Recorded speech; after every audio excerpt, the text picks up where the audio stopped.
Graça e paz, meus irmãos, sejam todos muito bem-vindos a mais um culto de louvor e adoração ao nosso Deus. É muito bom podermos estar aqui para juntos celebrar ao Senhor. Gostaria de convidar você a curvar a sua fronte, aquiete o seu coração, evite ficar se ocupando com outras coisas, concentre-se agora para prestar um culto digno do Senhor. Vamos estar com a nossa mente e o coração voltado para a adoração, para a celebração ao nosso Deus. Vamos orar.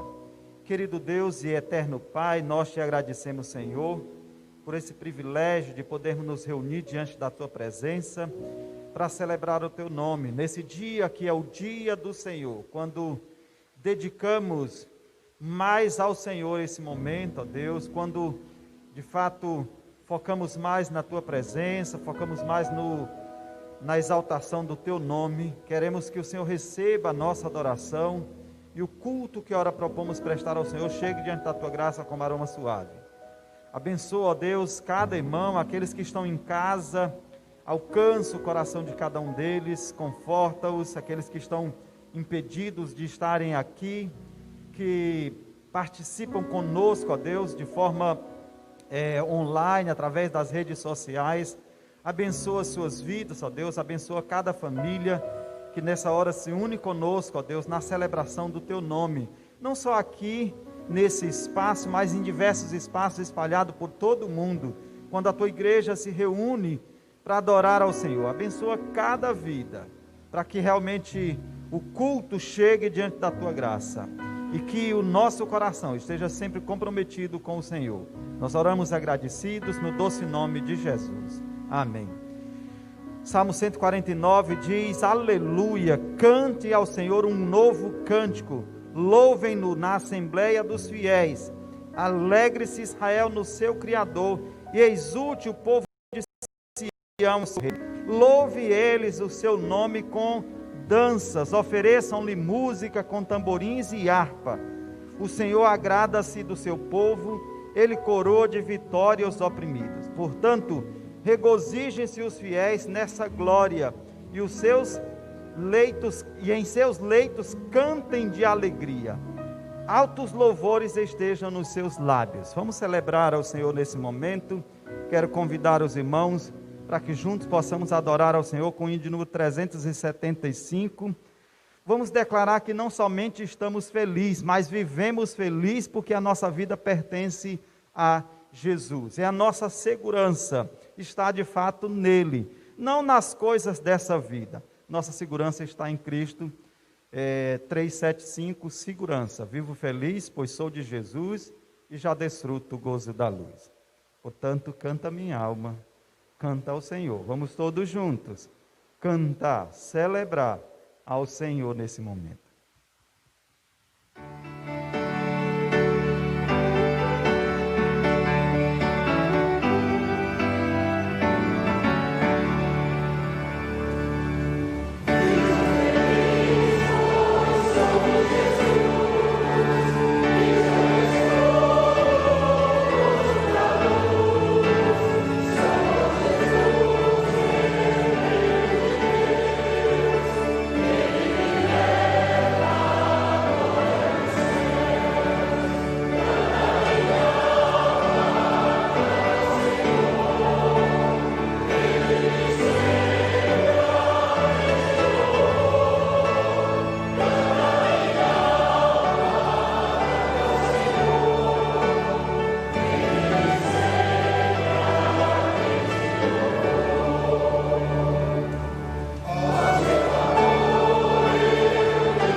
sempre vivendo em seu grande amor, me regozijo em meu Salvador. Esperançoso, vivo na luz, pela bondade do meu Jesus. Quero convidar o Rafael, vice-presidente da igreja, vem aqui à frente.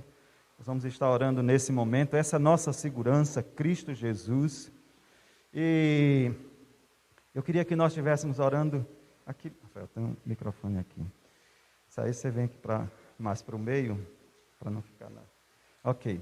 Eu vou pedir ao Rafael que esteja orando. Primeiro eu quero compartilhar com a igreja e estimular os irmãos a continuar orando. Pastor Lucas, alguns dias atrás, desde mês de junho, eu tenho compartilhado em alguns momentos com a igreja, pedido de oração pelo pastor Lucas. Pastor Lucas da Primeira Igreja Batista em Gibués, no sul do estado, no extremo sul do estado. A sua esposa estava grávida do segundo filho e foi detectado que ele tinha uma má formação no coração, numa das ultrassons que foram feitas, e aí foi pedido que eles procurassem um grande centro para que, ao nascer, o menino fosse submetido a uma cirurgia. Isso aconteceu na terça-feira, cumpriu o período do nascimento, então foi feita a cesárea, e o Benício nasceu, e imediatamente foi submetido à cirurgia do coração para ver se ele sobrevivia. Sobreviveu à cirurgia, estava bem, aparentemente, mas ontem ele veio a óbito, né? A família está vivendo esse momento de grande dor, né? A perca de um filho. E eu queria que o Rafael estivesse orando. Rafael é pai, sabe quanto isso é difícil, né? Coloca diante do Senhor a vida do pastor Lucas, esqueci agora o nome dela, e Amanda. E da filha, eles têm uma filha pequena, acho que 2 anos, 3 anos, a menina, Mariana. E eu queria que estivéssemos orando por eles, pela igreja, né, que também está sofrendo junto com ele. Eles estão ainda em Brasília. E para que Deus possa cuidar deles, confortar o coração deles, ajudá-los. E também agradecer a Deus, e aí eu queria que vocês engrandecessem o nome do Senhor pela irmã Ruth Carvalho. Ela se envolveu num acidente, pela graça de Deus ela está viva, tão somente pela graça de Deus. A Manu compartilhou comigo que foi algo bem grave, o carro ficou totalmente danificado, batida frontal, né, com um carro maior do que o dela. Se não fosse o airbag ter funcionado, ela talvez não estivesse mais entre nós, se não fosse a graça de Deus, ela e o seu irmão. Indo para Fortaleza, mas ela está bem. Então agradecer ao Senhor pela vida da irmã Ruth, né, pelo livramento que Deus deu a ela, e orando também por essa situação que nós estamos vivendo. Algumas pessoas, alguns irmãos que podem vir ao culto ainda se sentem inseguros, e eu acho que é normal, né? E eu tenho um ou outro, fala: pastor, por que fulano não veio? Eu falei assim: olha, nós não podemos impor aos irmãos a vir, porque há uma insegurança muito grande, paira uma insegurança muito grande. Nós não temos vacina ainda, e o vírus continua ativo do mesmo jeito, do início, ou talvez até mais agora, porque tem mais gente irresponsável do que no início. Então, nós precisamos orar por esses irmãos, para que eles não fraquezem na fé. Estava compartilhando com uma irmã, do nosso PG, e ela falando de como ela tinha se sentido fragilizada, fraca na fé, e agradecer a Deus porque agora a gente podia retornar, e ela sentia-se fortalecida, poder ver alguns irmãos, porque esse distanciamento estava ali causando também fraqueza na fé. Então eu queria que o Rafael orasse por esses 3 pedidos, agradecendo pela irmã Ruth, orando pela família do pastor Lucas e pelos irmãos por essa situação que a gente está vivendo aí. Vamos orar. Deus bendito, Pai soberano, nós damos graças, Deus, ao Teu nome, pelo que Tu és, Senhor Deus, pela Tua soberania, Deus, porque o Senhor tem o controle de tudo, Pai amado, em Tuas mãos, Pai. Nós somos gratos por esse dia que o Senhor nos proporciona, Senhor Deus, estarmos na Tua presença como igreja reunida, Senhor Deus, e nós Te rogamos, Pai amado, por nossa nação, por nossa cidade, Deus amado, que o Senhor continue a nos abençoar, dar a Tua segurança, mesmo vivendo, Senhor Deus, tempos difíceis, Pai, que nós possamos confiar no Senhor, que o Senhor possa ser, Pai amado, com esta igreja, Senhor Deus, por cada membro que faz parte dela, Senhor Deus, que o Senhor esteja confortando o coração de cada um, Senhor Deus, dando a tua paz, a tua segurança, Senhor Deus, tranquilidade a cada um deles, Pai. E que tão logo, Senhor Deus, nós possamos estar todos reunidos para louvar e exaltar o teu santo nome, que nenhuma aflição, Senhor Deus, venha tirar a nossa paz, Senhor Deus, ou tirar o foco da nossa fé em Ti, Pai amado. Quero Te louvar também, Senhor Deus, pela vida da irmã Ruth, Pai amado, pelo livramento, Senhor Deus, que Tu deu a ela, Pai amado, e que ela, Deus, possa confiar e possa ser grata, não somente ao Senhor, por tudo que o Senhor tem feito na vida dela, Pai. Eu quero Te rogar, Deus, nesse momento, pela vida, Senhor Deus, do pastor Lucas, Pai amado, por sua família, por todos aqueles que os rodeiam, Senhor Deus, que o Senhor traga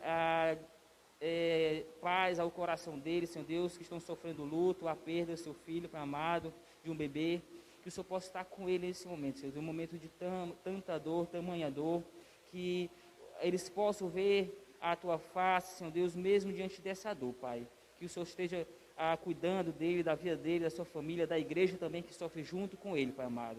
Cuida de nossas vidas, Senhor Deus, e neste culto que nós prestamos hoje ao Senhor, Pai, que o Senhor seja engrandecido, que o Senhor seja louvado, Pai. Em nome de Jesus, amém.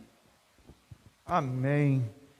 Nós vamos continuar louvando ao Senhor. O Salmo de número 150 diz: louvem a Deus no seu santuário. Estamos diante da presença do Senhor, estamos no templo, casa do Senhor.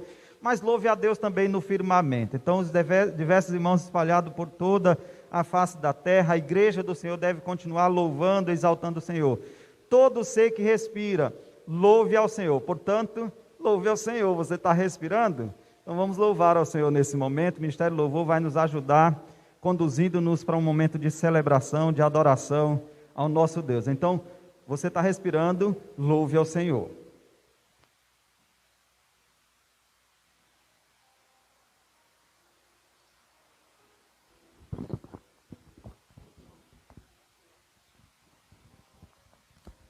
Bom dia, queridos. Vamos celebrar o nosso Deus grandioso. Vamos rogar a Ele que o seu reino seja sempre presente em nosso viver.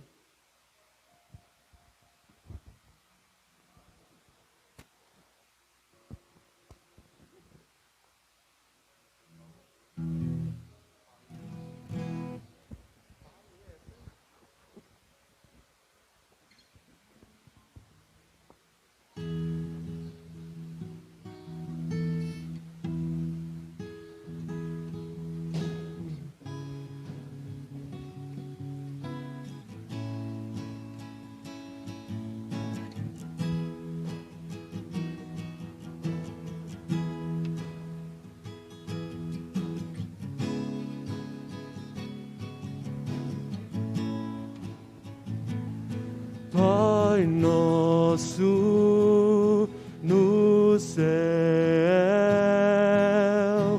santo é o teu nome, teu reino buscamos, tua vontade seja feita na terra como é no céu. Deixa o céu descer na terra como é no céu.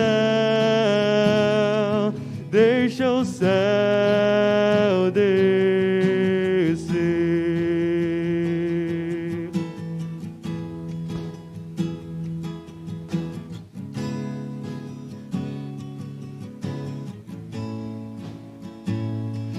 Pai nosso nos céus, santo é o teu nome, teu reino buscamos, tua vontade seja feita na terra como é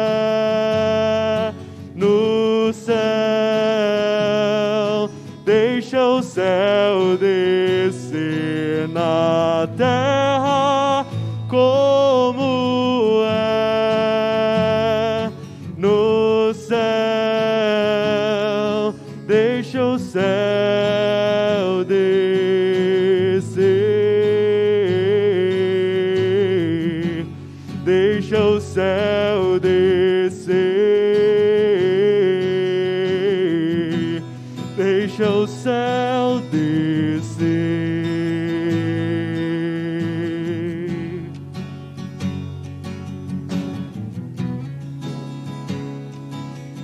Dele é o reino e a glória. Teu é o reino, teu o poder e tua é a glória para sempre. Amém.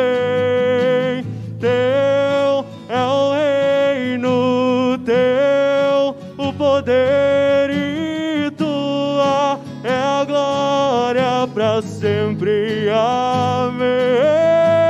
Teu é o reino, teu o poder e tua é a glória para sempre. Amém. Teu é o reino, teu o poder e tua é a glória para sempre. Amém.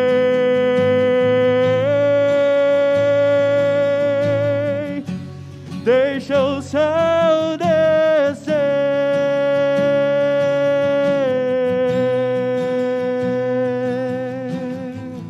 Aleluia. Convido os queridos a ficarem de pé. Vamos celebrar esse Deus que é santo, santo e poderoso.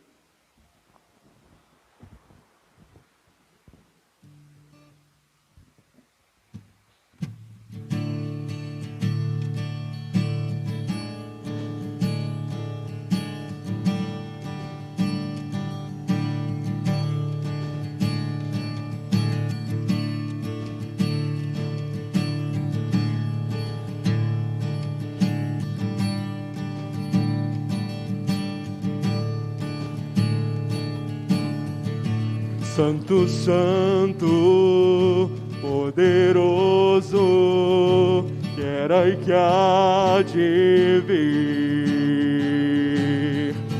Deus da glória, és tão digno, eu me prostro a ti.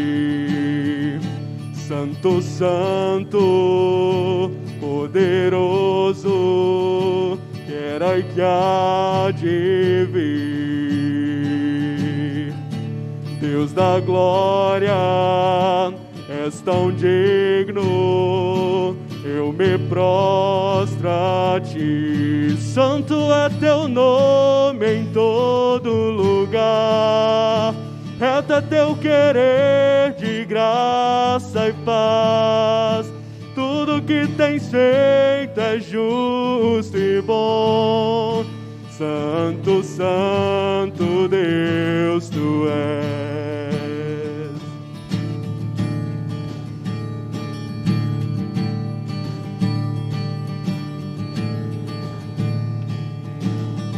Santo, santo, poderoso, que era e que há de vir.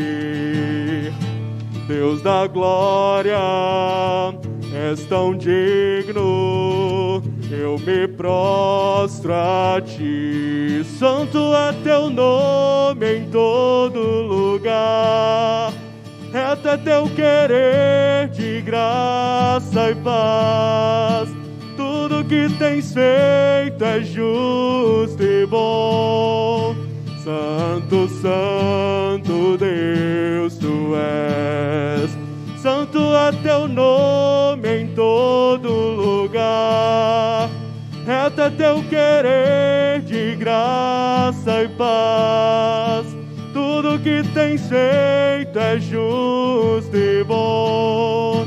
Santo, santo Deus tu és. Santo, santo Deus.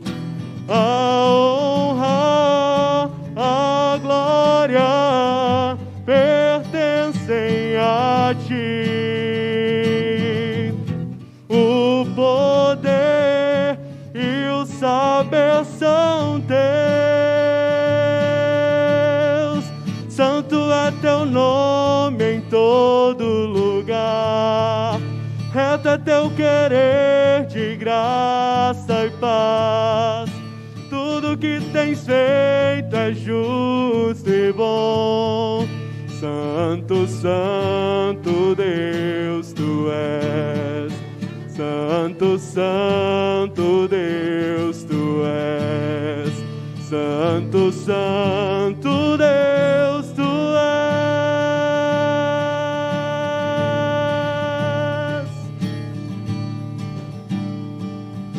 Aleluia. Os queridos podem sentar.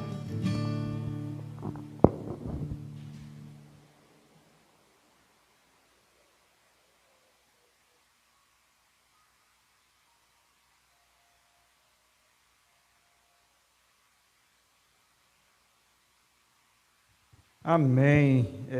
Esse Deus Santo a quem nós servimos, o Deus Eterno, Todo-Poderoso, que tem conduzido as nossas vidas até aqui. Nós, nesse momento, nós estamos em campanha de missões nacionais.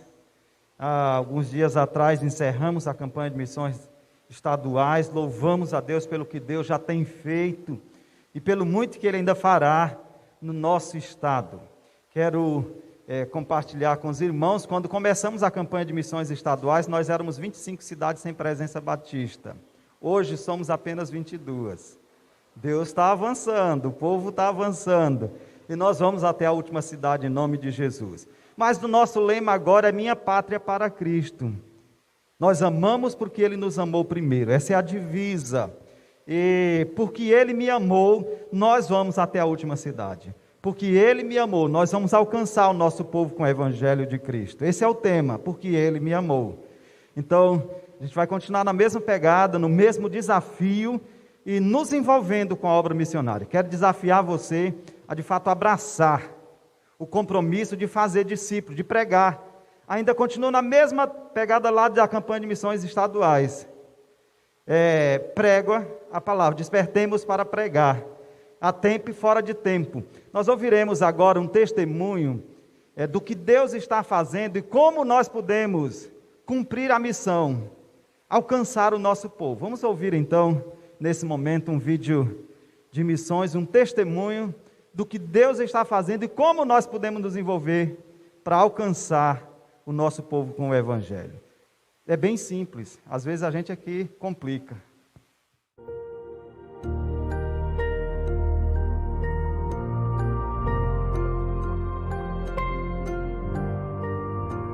Lucas e Ítalo, que são missionários daqui, eles começaram a me chamar para ir fazer visita com eles. A gente ia, falava de Deus para as pessoas. Aí comecei a ir para o clubinho, aí para os cultos nas casas, comecei a fazer visita e agora estou na igreja. Quando eu vou fazer visita com o teu Isla e o teu Lucas, é muito bom, porque eu falo de Jesus para as pessoas. Eu orei muito pelos meus pais, para eles aceitarem a Cristo. Chegaram em casa e ficavam chamando a gente, vamos para a igreja, vamos para a igreja. E eu sempre durona, sem querer ir para a igreja, não, hoje eu não vou não. Um dia Deus colocou no meu coração a vontade de ir e eu fui. E entreguei a vida para Jesus. Eu orei muito pelos meus pais e fiquei muito feliz quando eles começaram a ir para a igreja. Foi muito bonito minha família toda entregar a vida para Jesus e foi uma alegria imensa.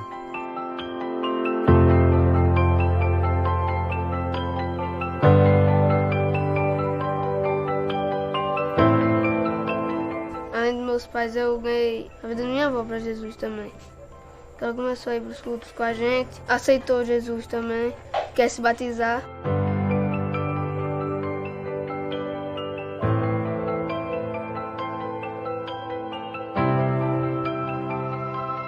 E além dos idosos, eu chamo meus amigos, eu chamo meu primo. Eles três, meus amigos, já aceitaram a Jesus. E agora estão indo para o culto, do clube missionário, PGM. Eu faço a parte da dança também com as meninas, minhas amigas. Elas foram para a igreja e aceitaram a Jesus. Por agora eu não tenho idade, mas quando eu crescer eu quero ser um radical sertanejo. Junte-se a nós em oração e aceite o desafio de sustentar cada vez mais os projetos que influenciam diretamente na vida de crianças como Derek e Tainá e de milhares de brasileiros que ainda não conhecem o amor de Deus.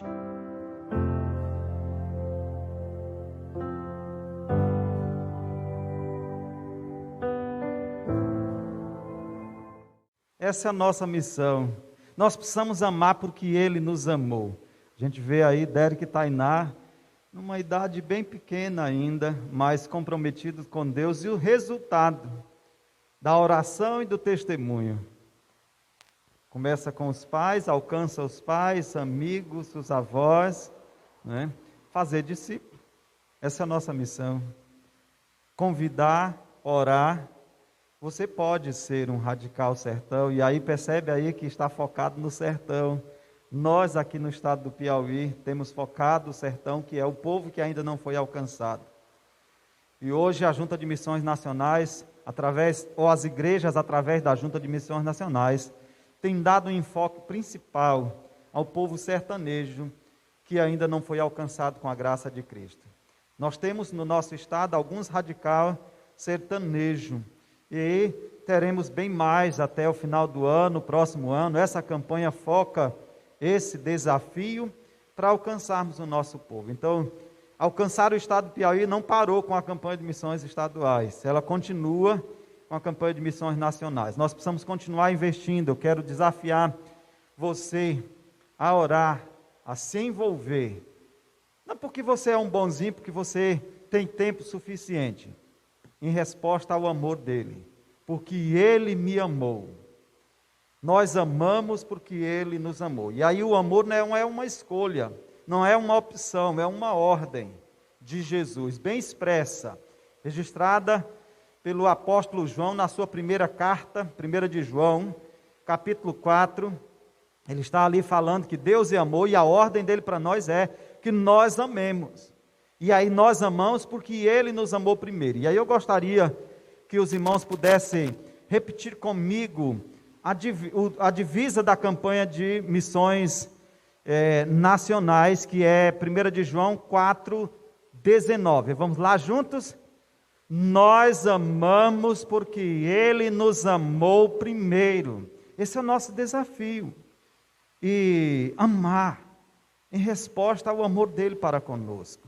Eu quero estimular os irmãos a se envolver. Você pode contribuir com essa campanha, trazendo a sua oferta aqui no templo, deixando no gasofilácio, identificada como oferta para missões. Aí você pode colocar no seu envelope de dízimo, mas tem um espaçozinho lá que você pode colocar missões, ou trazendo um envelope especial para missões. Você prepara aí e traz então para que seja identificada.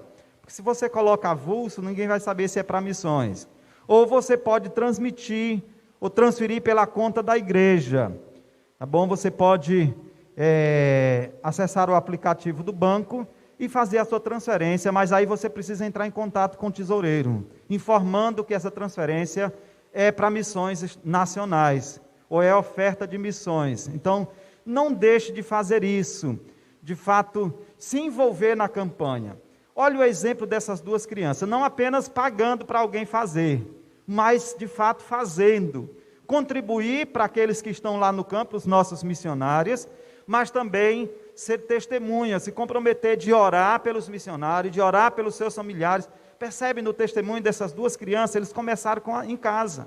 O que Jesus ensinou: quando vocês receberem o Espírito Santo, vocês serão minhas testemunhas, Jerusalém, Judéia, Samaria e até os confins da terra. Começa em casa.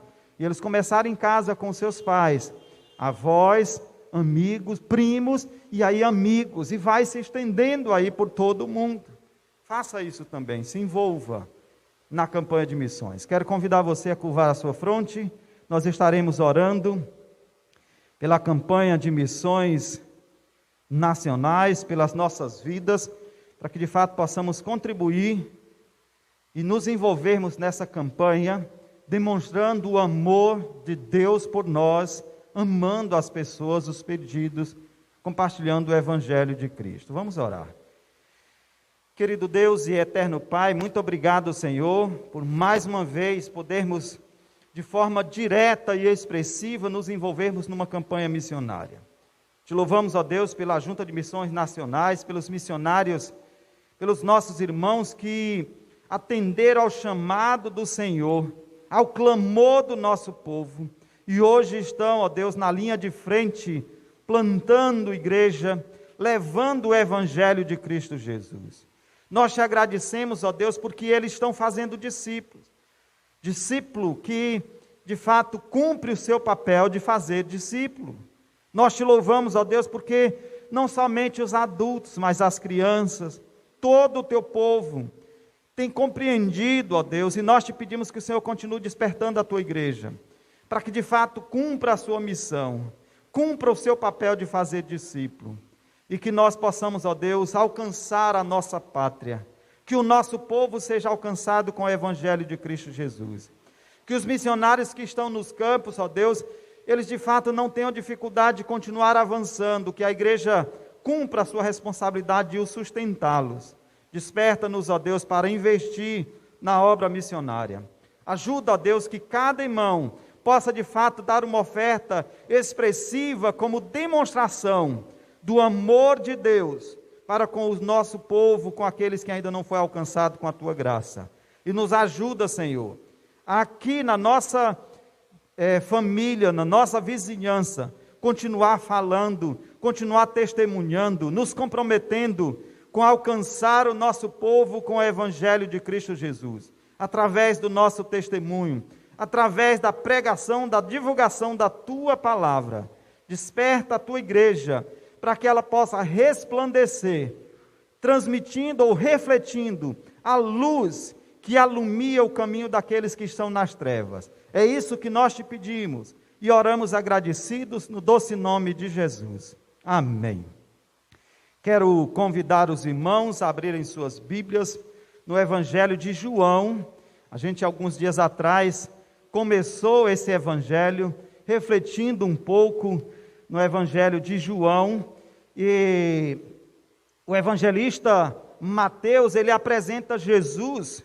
O foco principal dos evangelhos, nós temos 4 evangelhos, é apresentar Jesus para o mundo.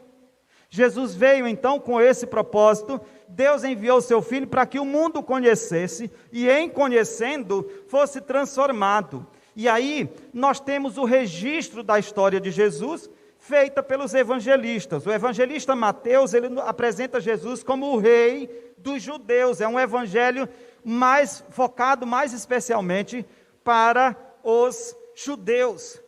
E aí ele apresenta Jesus como o rei dos judeus. Evangelho de João, capítulo 1. Abra sua Bíblia aí. O evangelista Marcos, por sua vez, apresenta Jesus como o servo de Deus, o servo sofredor. E aí o evangelista Lucas, o doutor Lucas, ele apresenta Jesus como o homem perfeito. Já o evangelista João, que é o texto em que nós temos focado nesses últimos domingos, ele apresenta Jesus como o próprio Deus. Ele levanta uma tese e ele vai provar que Jesus é Deus. E ao longo do seu livro, ou do seu evangelho, o filho de Zebedeu, que é João, destaca as palavras do próprio Jesus, como: eu sou a porta, eu sou o pão da vida, eu sou a luz do mundo, eu sou o bom pastor, eu sou a ressurreição. Então, ele apresenta Jesus como o próprio Deus, porque foi assim que Deus se apresentou a Moisés. Lembra? Quando Moisés diz assim: tá bom, o Senhor está me chamando para ser instrumento para libertar o teu povo do Egito. Quando eu chegar lá, como é que eu vou me apresentar? Ou que Deus eu vou dizer que apareceu a mim? Que nome é o teu, para que eu possa falar para o povo? Olha, o Deus tal apareceu a mim lá no deserto de Midian. E aí Deus diz: diga para o povo que eu sou, apareceu a ti. E eu sou que está mandando você lá para libertar o meu povo. Parece um pouco vago, mas na verdade eu sou o único, eu sou o completo, eu sou o Deus Todo-Poderoso. E aí, o evangelista João, ele foca essas palavras de Jesus, ele faz um destaque especial nessas palavras de Jesus, quando ele se apresenta: eu sou o caminho, eu sou a verdade e a vida, eu sou a ressurreição e a vida, eu sou a porta, eu sou o bom pastor, eu sou o pão da vida. E antes mesmo de Abraão existir, o eu sou já era. E aí, se você olha no capítulo 8 do evangelista João, capítulo 58, ele diz o seguinte, são afirmações do próprio Jesus. Jesus diz assim: antes que Abraão existisse, eu sou. Então, ele não é somente a porta, a ressurreição e a vida, não é só o pão da vida, não é só o bom pastor, mas ele é o eu sou, o Deus eterno. Ele queria mostrar a todos o fato fundamental do Evangelho. Jesus é o Cristo, o Filho de Deus, o Santo de Deus, o único que tem as palavras da vida eterna. A verdade e a vida, e o caminho exclusivo que leva ao Pai Celeste é Jesus. Esse é o propósito central do Evangelho de João, mostrar que Jesus é Deus. João não pregou Jesus como apenas um ser mais evoluído entre os outros, nem como apenas mais um profeta. Ele introduziu no seu evangelho com a afirmação da eternidade e da divindade de Jesus, da humanidade, mas em especial a divindade de Jesus, e continua até o fim defendendo essa tese: Jesus é Deus. Já vimos, Jesus é o Verbo, no início desse evangelho, no início desse capítulo.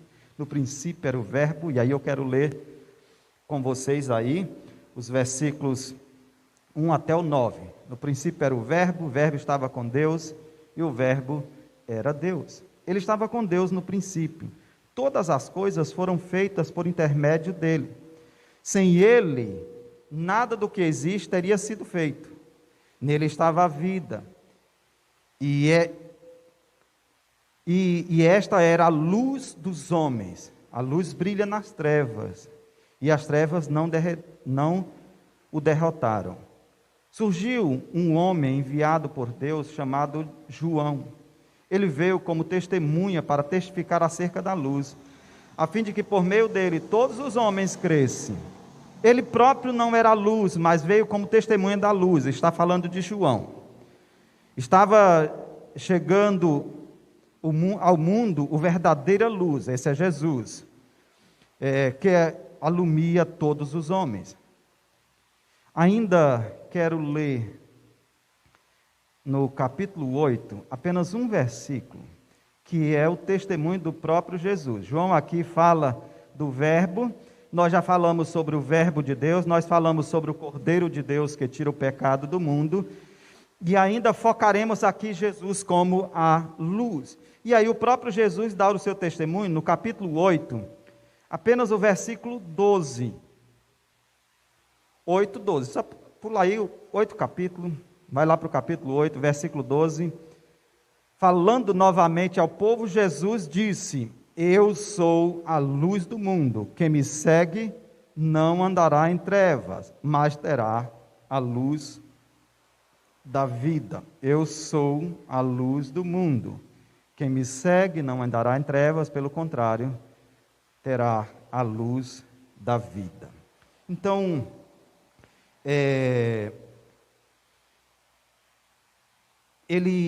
João apresenta Jesus como, não somente como o Verbo de Deus, mas como a luz. E aí faz a gente lembrar, quando eu começo a ler aqui o capítulo 1 do Evangelho de João, eu me reporto sempre para o capítulo 1 do livro dos começos, livro de Gênesis, onde inicia tudo, toda a história. Lá começa dizendo, começa com a mesma palavra: no princípio criou Deus os céus e a terra.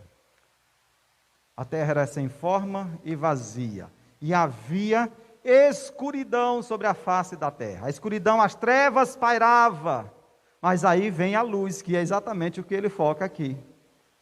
E as trevas não podem prevalecer. E aí ele fala aqui de que sem ele, nada do que foi feito se fez. Deus disse: haja isso, haja aquilo. Então é muito semelhante com o livro de Gênesis, o início, o começo de tudo. Eu até brinco que esse evangelho tinha que ser o começo do Novo Testamento. Assim como Gênesis é o começo do Velho Testamento, João tinha que ser o começo. Mas João não foi escrito, não foi o primeiro evangelho a ser escrito. E não é por isso também que ele está no quarto lugar, não. Na composição foi colocado assim, mas eu acho muito interessante essas coisas que é colocado. Então ele apresenta Jesus como o verbo de Deus, criou Deus os céus e a terra, e Deus então criou através da palavra. Haja isso, o poder de Deus emanado na pessoa de Jesus Cristo na criação. E aí, nós vemos então que o homem, no capítulo 3 de Gênesis, o homem peca e se afasta de Deus, e Deus faz uma promessa ali, do filho descendente da mulher, que esmagaria a cabeça da serpente, o Salvador do mundo. E aí nós vemos lá o Cordeiro de Deus que tira o pecado do mundo. Vimos o primeiro sacrifício acontecendo ali no capítulo 3 de Gênesis, por causa do pecado, o homem estava nu, se escondeu de Deus, e Deus então sacrifica um animal, possivelmente um cordeiro, nós não sabemos, não é dito que animal foi. O homem tentou encobrir a sua nudez, o pecado, a consequência do seu pecado, com folhas de figueira, é o que os homens têm tentado fazer nos nossos dias. Mas Deus então diz, olha, a única forma de haver remissão dos pecados é sacrifício. E aí promete o sacrifício do seu filho ali, Gênesis 3,15. E aí a gente vê isso acontecendo. Por isso João, aqui não o evangelista, mas João o Batista, quando vê Jesus, diz, eis o Cordeiro de Deus que tira o pecado do mundo. Vimos isso há 15 dias atrás. Cordeiro de Deus. E aí, mas nesse mesmo contexto aqui, ele fala da luz. E aí eu queria falar de Jesus a respeito desse Jesus que é a luz. O mundo, tudo que Deus criou, havia trevas sobre a face do abismo. Não havia direção, não havia rumo, não havia ordem. E aí ele então manifesta a luz, que apontava para Jesus, a luz do mundo. E aí ele diz, nele estava a vida, versículo 4. E esta era a luz. E aí se você observa quando Deus está criando todo o universo, que fala que as trevas pairavam sobre o abismo, e aí disse Deus, haja luz. E aí ele vai colocando as coisas em ordem e vai criando, porque sem luz não há possibilidade de pôr as coisas em ordem. Não há possibilidade da gente visualizar a criação de Deus. Não há possibilidade da vida. Por isso ele diz aqui, nele estava a vida. E esta era a luz. Está falando de Jesus. Não da luz que clareou, que fez com que houvesse dia. E as trevas não o derrotaram. E aí depois ele fala de João o Batista, que veio para testificar dessa luz, para apontar às pessoas quem era a luz, que não era ele, mas é Jesus. E aí ele diz no versículo 9, estava chegando ao mundo a verdadeira luz que alumia a todos os homens. Está apontando para Jesus. Isso aqui é no início do Evangelho de João. Está chegando. Aí Jesus, quando se aproxima, ele diz, é isso aí. Ele é a luz. Aí Jesus, lá no capítulo 8, versículo 12, eu sou a luz do mundo. E aí eu queria pensar um pouco a respeito da luz. A metáfora da luz é muito forte na Bíblia. Ela foi a primeira criação de Deus, como fiz referência ainda há pouco lá no livro de Gênesis, capítulo 1, versículo 3. Primeira criação de Deus foi a luz. Haja luz. E aí houve luz. Na poesia hebraica simboliza o conhecimento, a luz simboliza o conhecimento, a orientação, a posição, a oposição às trevas, símbolo do mal. A luz resplandeceu nas trevas e as trevas não prevaleceram contra a luz. Versículo 5 aí, do capítulo 1 do evangelista João. O sentido das palavras de Jesus é bem claro. Lá no capítulo 8, versículo 3. Seus seguidores devem servir de os seus seguidores devem servir de orientação para que não vivam, ou para os que vivem nas trevas. Devem viver a vida oposta às trevas, ao daqueles que vivem nas trevas. E aí nós temos a figura da luz aí, que é bem comum dentro do contexto bíblico. O povo de Deus como luz vem do Antigo Testamento, desde ali do livro de Gênesis, quando a gente vê a primeira criação de Deus é a luz. Por exemplo, se a gente for para o capítulo 60 do livro de Isaías, do profeta Isaías, quando o povo de Deus estava no cativeiro da Babilônia, aí o povo não tem alegria alguma, não tem razão de se alegrar, mas aí eles recebem uma mensagem, e nós focamos sobre isso essa semana, quando vimos no capítulo 4 já uma promessa dessa luz, né, do príncipe, do Filho de Deus. Vimos no capítulo 6 também, ali já um foco dessa mensagem. E aí, quando a luz chegou sobre a nação, então eles tinham motivo para se alegrar. Quando a gente olha ali no capítulo 60, do versículo 1 de Isaías, capítulo 60, ele fala que a luz chegou e foi motivo de alegria sobre as nações.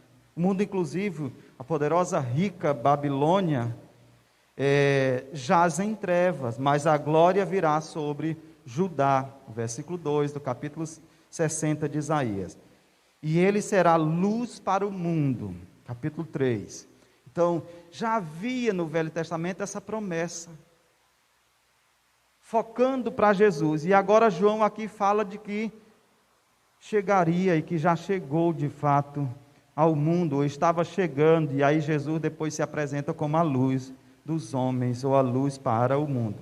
O mundo estava em trevas, e ainda há muitos em trevas nos nossos dias, mas a glória de Deus viria e veio para iluminar as nações, os povos. Como a luz de Deus, ela de fato pode iluminar o mundo. Essa figura no Novo Testamento se aplica à igreja. Jesus mesmo disse que nós somos a luz. Nós não temos a luz própria, a luz nossa depende de Deus. Por isso, ligando com o que João fala agora na sua epístola, que é a nossa divisa da campanha de missões, nós amamos por quê? Porque Ele nos amou. Nós só temos luz, nós só podemos ser luz, porque Ele está em nós e Ele é a luz. Então nós precisamos deixar que a luz dEle irradie através da nossa vida. No tempo de Jesus, é interessante porque naquele contexto ali não havia iluminação elétrica. Nós sabemos disso, né? E a iluminação naquele contexto ali era bem precária. Mesmo assim, as cidades eram visíveis de longe, pois as casas eram construídas de pedras calcárias, brancas, brilhantes sobre o sol ou sobre a luz. Então, de longe se percebia. Hoje a gente, quando você viaja aí, de repente, daqui para Teresina, de Teresina para cá é possível, quando você vem à noite, ou vai à noite, a gente, às vezes sai, por exemplo, eu saio de Teresina, recentemente saí de Teresina à noite, estou vindo de lá para cá, e aí, naquelas estradas, sozinho dentro de um carro, tudo escuro já, aí de repente você percebe um clarão, aí você sabe que está chegando numa cidade, né? Quem já está acostumado a vir para Teresina já conhece a ordem das cidades todas, né? E a gente está sabendo, estou chegando na cidade tal, porque você percebe um clarão lá, um reflexo de luz, ainda que você esteja distante da cidade ainda. Mas já dá para perceber isso, porque tem energia elétrica, as cidades são iluminadas. Naquela época de Jesus, apesar de não ter energia, mas as casas eram construídas dessas pedras brancas, calcárias, e aí o sol, quando batia, refletia essa luz. Da mesma forma, durante a noite, havia o reflexo da luz da lua. E as pessoas, então, tinham uma certa orientação de que rumo tomar. Então, a luz servia. E aí vocês lembram quando Jesus nasceu? O que guiou os magos do Oriente para chegar até Jesus? Uma estrela aqui brilhava, luz, está apontando o caminho para o homem, para a salvação, para o Salvador, que é a luz. Eu acho incrível isso, essas coisas têm uma ligação muito forte. Os caminhos naquela época lá eram sinalizados através do reflexo de luz das cidades. No mundo desorientado e em trevas, Jesus deve ser o referencial. Era a luz das cidades que dava referência para as pessoas que estavam indo. Eu já vim algumas vezes de Teresina para cá e de repente um breu total. E eu não conseguia mais ver as placas, chovendo. Eu não conseguia ver as placas na estrada. Teve uma vez que eu fiquei, meu Deus, será que eu estou no caminho certo mesmo? Eu ficava naquela sensação, sozinho, com medo do carro dar problema. E naquele breu total. Mas aí quando eu enxergava, de repente eu percebia que tinha um reflexo de luz lá na frente. Falei, devo estar chegando em alguma cidade. Aí quando chegava lá eu reconhecia. Então, servia-me de orientação, de sinalização, aquele reflexo de luz. E é exatamente nesse contexto que Jesus trata aqui dele como a luz, e a igreja como a luz que deve ser referencial para as pessoas. A humanidade viveu sem luz elétrica até 1879. Até aquele ano, não se tinha luz elétrica. Quando Tomás, Tomás aí, inventou a lâmpada. E aí a lâmpada incandescente começa a fazer parte da história. E aí deu um rumo. O tempo de Jesus, eles usavam, não era lâmpada incandescente, não tinha. Eles usavam velas, lamparina, como alguns irmãos conheceram essa, para alumiar as casas, os prédios públicos e as ruas com muita precariedade. Se comparado com os tempos da luz elétrica, quando você vai, os meus já tiveram essa experiência de estar no interior que não tem energia, aí usar lamparina, ou negócio escuro, a gente não enxerga nada, porque se desliga a energia elétrica, você vai para a lamparina ou para a vela, quando falta energia aqui, é um caos. Primeiro a gente não aguenta o calor, e a gente reclama demais do calor, mas aí também da luminosidade, porque é ruim demais. Mas naquela época servia acende uma vela, acendia um lampião, clareava a casa. Então ele usa essas figuras para falar sobre o Evangelho, que é aquele que dá norte, que dá rumo. Jesus é, então, essa luz. E quando o evangelista João, ou quando o próprio Jesus, principalmente ali no capítulo 8, fala de que ele é a luz do mundo, era bem comum para o povo daquela época, eles entendiam muito bem. Os ouvintes de Jesus deviam ter participado, ou desejado participar das festas, e nas festas, na ocasião das festas das luzes, ou festa da dedicação, que era Hanukkah, ou a festa Hanukkah que os judeus ainda celebram, os judeus carregavam castiçais de ouro para iluminar o templo de Jerusalém e toda a cidade. Então, naquele período da festa da dedicação, a cidade toda ficava iluminada. E aí eu fico imaginando que dentro daquele contexto, quando Jesus falava disso, as pessoas que ouviam e que conheciam essa história, desejavam muito participar dessa festa. Eles entendiam muito bem, quando Jesus disse, por exemplo, está registrado pelo evangelista Mateus, no capítulo 5, versículo 14, ao 16, ele disse, vocês são a luz do mundo. Não se pode esconder uma cidade construída sobre um monte. E também ninguém acende uma candeia e a coloca debaixo de uma vasilha. Ao contrário, coloca no seu próprio lugar e assim alumia todos os que estão na casa. Assim brilha a luz de vocês diante dos homens, para que vejam as suas obras, ou as vossas boas obras, e glorifiquem ao Pai de vocês que está nos céus. Deve brilhar a luz de vocês, mas essa luz deve redundar em glórias para o Pai de vocês. Vocês são essa luz. E não pode esconder, não pode, mas ela precisa ser colocada no velador, no local próprio, que aí possa alumiar a todos. Isso é uma mensagem para nós. Quando Jesus diz, eu sou, Jesus manifesta a sua existência na eternidade. Eu sou a luz, como luz eterna, que participou da criação. Quando Jesus apresenta ali no capítulo 8, versículo 12, eu sou a luz do mundo, ele está dizendo que ele participou da criação eterna, que ele está defendendo a sua divindade. Quando se apresentou como luz, Jesus conhecia o conceito comum na época entre a religião de mistérios. Para eles e para muitas pessoas, ainda hoje, que seguem a religião de mistérios de um corpo gnóstico, a salvação consiste em que o homem permita que a sua luz se encontre com a luz divina e haja fusão entre elas. Para ser salvo, o homem deve se expor à luz divina, impessoal e energizada. Essa exposição ativa suas energias internas e faz com que ela se aperfeiçoe. E aí aqui eu quero pensar daquela forma como João, lá na sua epístola, ele fala que o amor, essa luz, esse amor que alcançou a nós, e esse amor está sendo aperfeiçoado. Aquele mistério que às vezes a gente não consegue compreender, que não é misticismo, mas é um mistério. Deus em nós e nós em Deus. É quando nós nos submetemos a Ele e quando Ele de fato passa a refletir, ou a sua luz passa a refletir através do nosso testemunho. O que nós podíamos ouvir ainda há pouco, quando no testemunho daquelas duas crianças no momento missionário.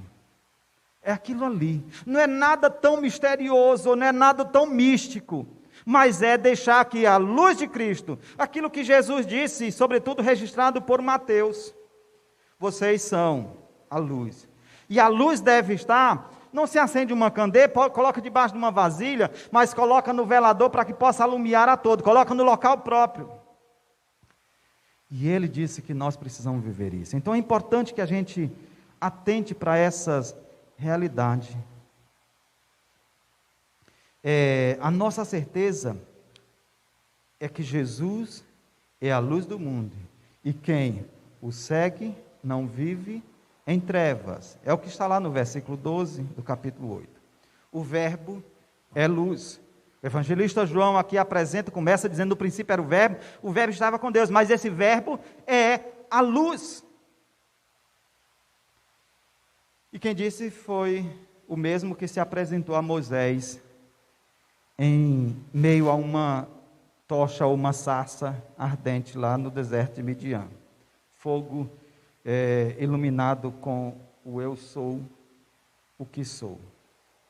Deus não disse o seu nome próprio, ou um nome não abarcando toda a sua natureza. Jesus agora diz: eu sou o que sou, isto é, eu sou a luz do mundo. Quando Deus se apresentou a Moisés, lá na sarça, num deserto, e Moisés disse: quem eu vou dizer? Ele disse: diga que o eu sou o que sou. É o que Jesus agora apresenta-se aqui, como ele se apresenta aqui. Essa é a grande verdade que nós precisamos levar, que nós precisamos transmitir.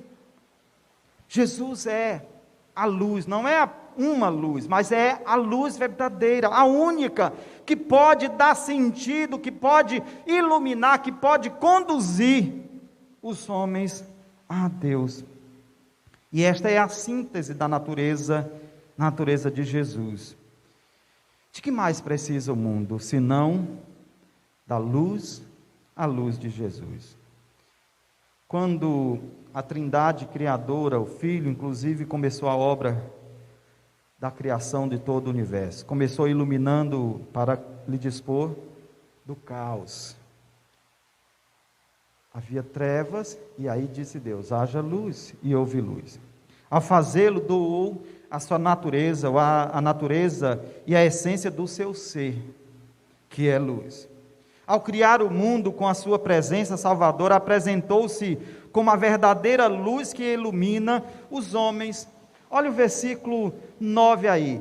Estava chegando ao mundo a verdadeira luz que ilumina a todos os homens e dá sentido de fato à vida. Como disse João, no princípio era o verbo estava com Deus, e o verbo era Deus, versículo 1. Ele estava no princípio com Deus. Todas as coisas foram feitas por intermédio dele, sem ele nada do que foi feito se fez. Nele estava a vida, e a vida era a luz dos homens. Por isso, Deus pôde dizer: haja luz, porque ele é a luz E aí houve luz. E a gente pode pensar um pouco quando ele diz que nós somos luz do mundo, mas essa é uma luz limitada. E aí a gente tem que tomar muito cuidado, porque infelizmente esse conceito tem trazido algumas complicações. Podemos compreender melhor a declaração de Jesus, iluminando como a afirmação do salmista, no Salmo de número 36, versículo 9, quando ele diz: em ti, ó Deus, está o manancial da vida. Na tua luz vemos a luz. Jesus e o salmista nos mostra a falácia segundo a qual a razão humana é capaz de irradiar luz suficiente para guiar os homens em meio às sombras da adversidade, e que esta mesma razão é capaz de gerar a paz e a segurança que tanto almejamos. Cada época tem a sua força das trevas, essa é a grande verdade. Ali no início, antes de criar o universo, trevas dominavam. Em cada época da humanidade existe a força das trevas, e ela tem então a sua forma de agir. Para o povo contemporâneo de Jesus, a ameaça romana era uma força uma forca pendida sobre o pescoço dos habitantes da Palestina. Nós, nos dias de hoje, o perigo habita em cada esquina. A escuridão é um sinal fechado para nós. O fim dos horizontes está na fila dos hospitais públicos. A cessação da esperança se encontra numa porta de desemprego. A insegurança, né? A gente não pode dizer que é a segurança, na verdade é a insegurança, né? É um outro raio ou foco das trevas dominando, que termina trazendo ou plantando terror nos nossos corações. Esses dias a gente tem vivido momentos difíceis aqui na nossa cidade. A gente acompanhou alguém que tem um certo representação na nossa cidade, e a gente ainda não consegue compreender por quê, ou por quais razões. O cara foi morto à luz do dia, no meio da rua, né, perseguido por alguém, foi morto. Então a insegurança paira. Não é só quando não tem energia, quando tudo está escuro, não somente nas ruas escuras. Se a gente entender que não é só de noite as trevas, o poder das trevas dominando. Luz do dia. Porém, não é essa luz aí que Jesus está falando, ou que Jesus é. E quando a gente olha alguém ontem falando assim, como que pode? Dá para entender isso? Foi, dá não. E até certo ponto dá. É quando as trevas estão dominando o coração dos homens. E aí alguém falou assim, mas ele até comentando comigo, pastor, eu fiquei tão decepcionado quando alguém fala assim, rapaz, não era de se esperar isso, porque aí comentou alguma coisa do rapaz lá, porque ele devia muito, não sei o quê, já se esperava isso. O que é isso? Que mundo nós estamos vivendo? Que a morte, tirar a vida de alguém já se torna algo normal e esperado. É triste isso. Isso representa um mundo que jaz nas trevas, que não conhece a luz, o que leva alguém a tirar a vida de outro, não importa por qual motivo. Isso representa o quê? O domínio das trevas, na vida, no coração destas pessoas. Então, cada época, naquele contexto ali, quando Jesus está falando sobre isso, é focado, e aí quando os homens ouviam falar das trevas, da luz, e aí eles lembravam da forca de Roma, que estava direcionada sobretudo para o pescoço dos cristãos, dos judeus que viviam na Palestina, focado para a igreja de Jesus, pouco tempo depois perseguido por causa do nome de Cristo. E aí nós sabemos que a solução das trevas, ou a resolução desses problemas, elas não serão resolvidas pela razão humana. Às vezes a gente fica tentando achar uma razão para essas situações. Mas nós sabemos que a violência não será resolvida apenas pela razão humana, que deve ser usada e esgotada, porque é uma limitada. O desemprego não será resolvido apenas com planejamento racional, com políticas públicas corretas. Nós sabemos disso. Porque, por mais que desponte homens aí querendo fazer alguma coisa, mas ele não pode fazer isso sozinho, ele depende de um grupo. Aí nós estamos entrando agora numa campanha eleitoral para prefeitos da cidade, vereadores.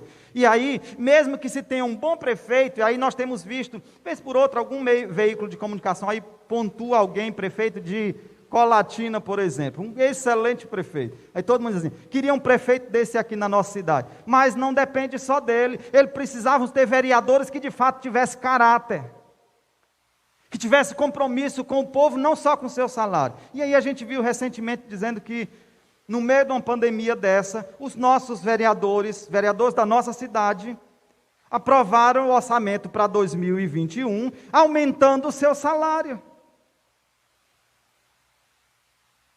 Quando todo mundo está vivendo um momento de recessão. Como podemos entender isso? E aí fica claro o domínio das trevas. E aí nós sabemos que não vai ser homens, não serão homens para resolver o problema como esse. Não será prefeito A, B ou C, governador A, B ou C, nem presidente A, B ou C. Nós sabemos quem pode resolver. É por isso que Jesus se apresenta como a luz. E somente Jesus, tratando do problema, do pecado do homem, das trevas no coração do homem, é que vai trazer solução para essas situações.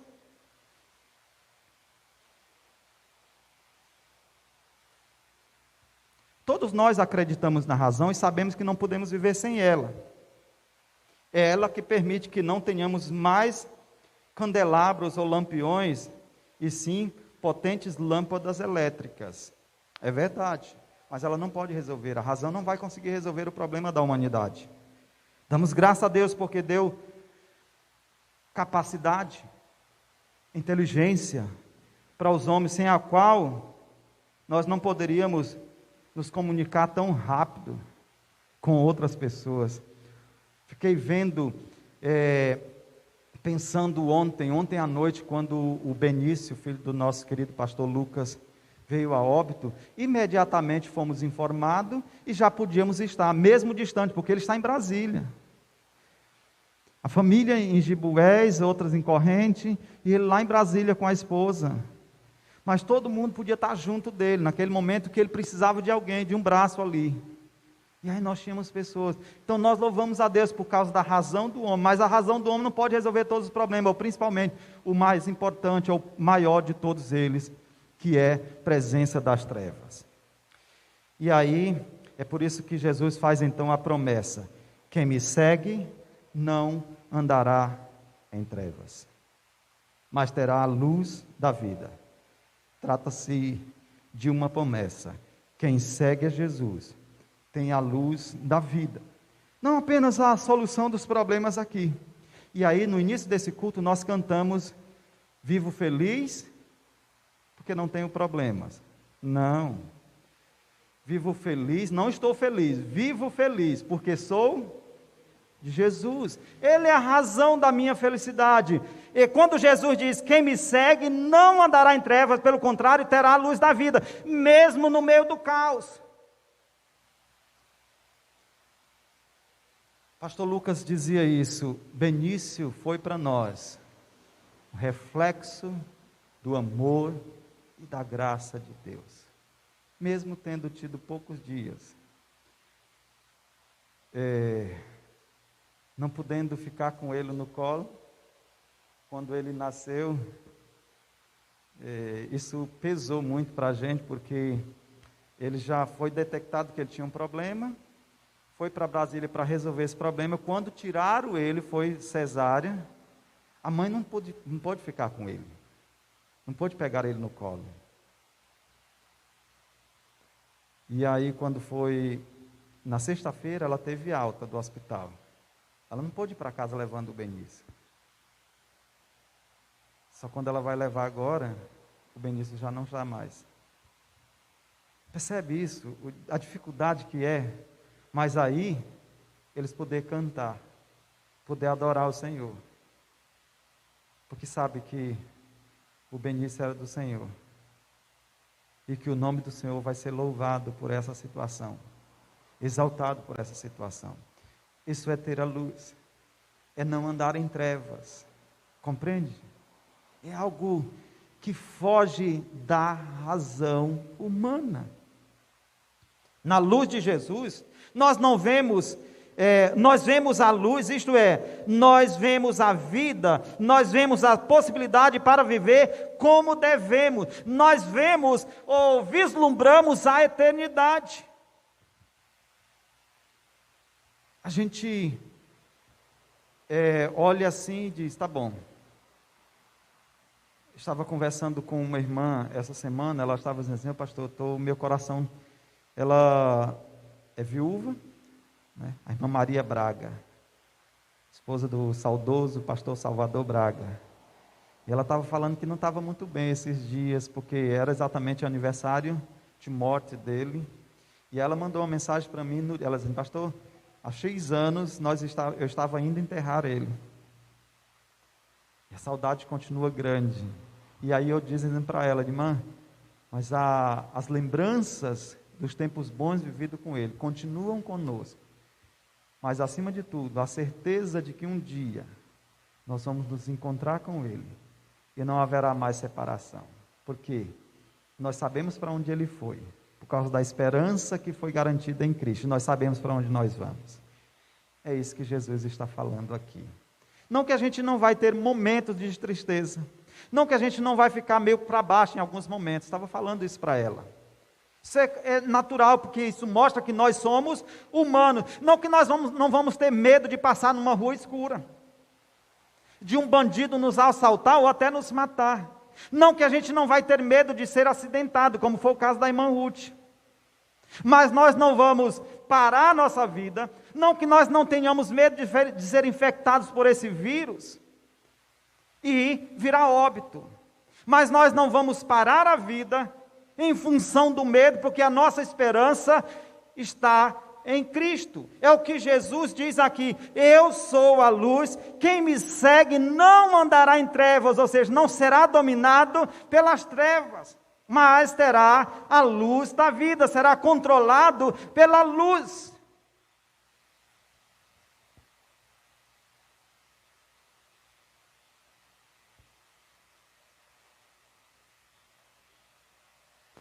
E aí, quando o evangelista Mateus registra no capítulo 5, versículo 14 e 16, que nós já lemos ainda há pouco, ele mostra que dessa forma, nós podemos viver e podemos ser luz do mundo. Dessa forma, vivendo focado a nossa esperança em Cristo. Existem algumas luzes que ameaçam.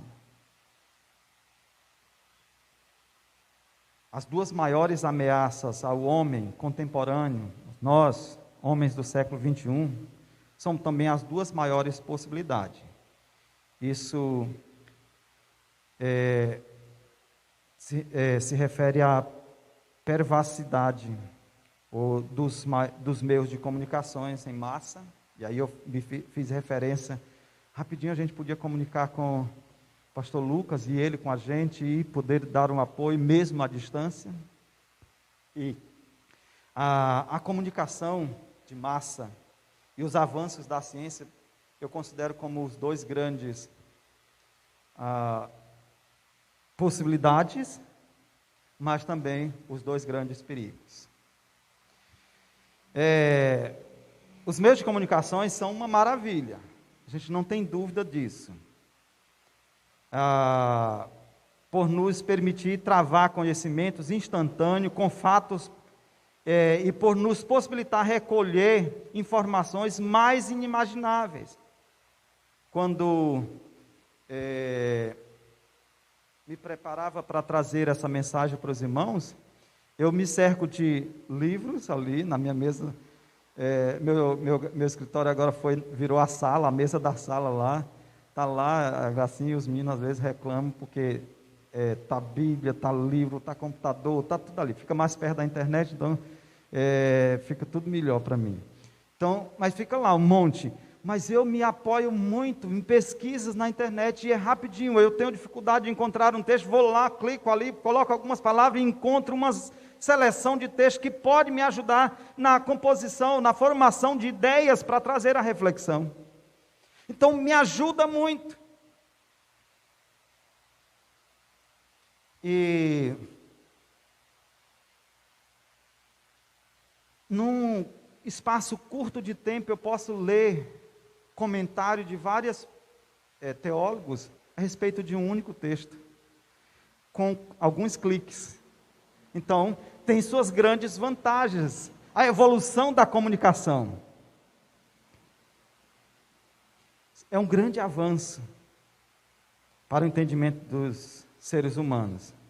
Ao mesmo tempo, se torna uma arma negativa muito poderosa. Os meios de comunicações projetam muitas luzes sobre a sociedade, fazendo com que ela siga muitas luzes, especialmente a dos astros da televisão, da música, do esporte, e tira o foco do Deus eterno para as criaturas. A comunicação também faz isso. Antigamente, vou focar só na área de esporte. Tempo do rádio, a gente nem conseguia ver os caras. Quando chegava, depois terminava, e era sempre era as Copas, né? Quando terminava a Copa, às vezes nos grandes centros chegava lá a foto deles, alguma coisa assim. Agora a gente está vendo os caras, a gente vê lá, e aí eles estão ditando norma, moda e tudo. Nunca esqueço de uma Copa que o Ronaldo Fenômeno, foi intitulado, um corte de cabelo dele horrível. E o que tinha de gente imitando ele, porque o cara era famoso.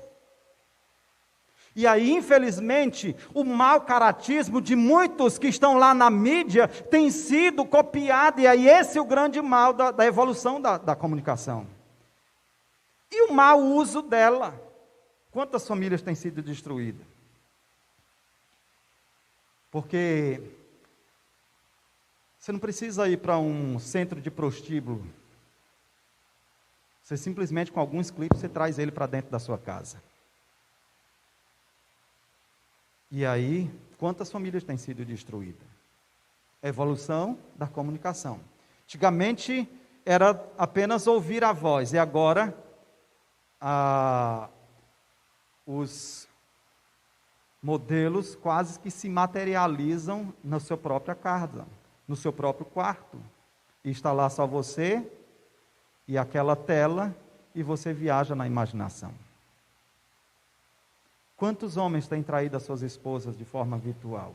Quantas mulheres têm traído os seus esposos de forma virtual? A evolução da comunicação trazendo destruição. Quantos casamentos destruídos? Quantos lares destruídos? E aí vocês percebem rapidinho como é possível a gente ver que a evolução, ele é um grande facilitador, a evolução da comunicação, mas também é uma grande desgraça. Então, o perigo de algumas luzes que não são luz verdadeira. A gente poderia entrar na área da ciência aqui também. Louvar ao Senhor. Estava pensando,